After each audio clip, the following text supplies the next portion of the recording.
Arumuga Lashmi is marching through a town in northern Sri Lanka, demanding answers about the fate of her two missing children. They were among thousands, mostly Tamils, who went missing during a brutal 26-year civil war between the Sri Lankan government and a militant group, the Liberation Tigers of Tamil Eelam.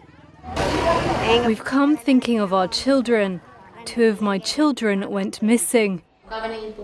Few, if any, of what were known as enforced disappearances have been accounted for, and the government has offered varying details of what happened to them, with many facts still unknown, despite investigative efforts. The instances of enforced disappearances in Sri Lanka rank among the world's highest. Human rights group Amnesty International estimate them to number between 60,000 and 100,000 since the late 1980s. But the government's Office of Missing Persons, set up in 2017, said it had received just under 15,000 civilian reports of disappearances from 1981 onwards.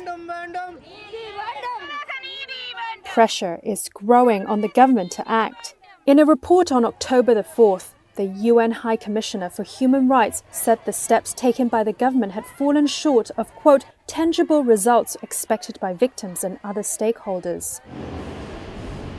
Valentina Daniel said her 66-year-old injured mother disappeared during the war's final phase. She had handed her mother to authorities, believing she would be taken to hospital, but has had no word of her since. One of her younger brothers also went missing in 1999. Another was killed in a shelling attack. I'll never accept that they're dead until the very end. Even today, I still won't accept it.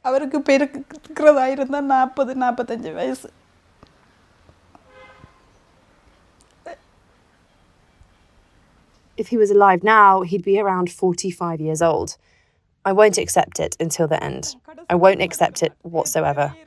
Even if they say he's dead, I won't believe it unless I see it with my own eyes. Daniel wrote to the authorities about her mother's case, which they acknowledged in 2011. But she said the government has not done enough. The chairman of the Office of Missing Persons rebutted claims that those who surrendered went missing, saying there was no evidence. He added that the majority of those who disappeared had been abducted by the Tamil Tigers or factions opposed to it. He also denies claims of a genocide of Tamil civilians during the war's final offensive in Mullawaikal. He said the army had instead rescued 60,000 civilians.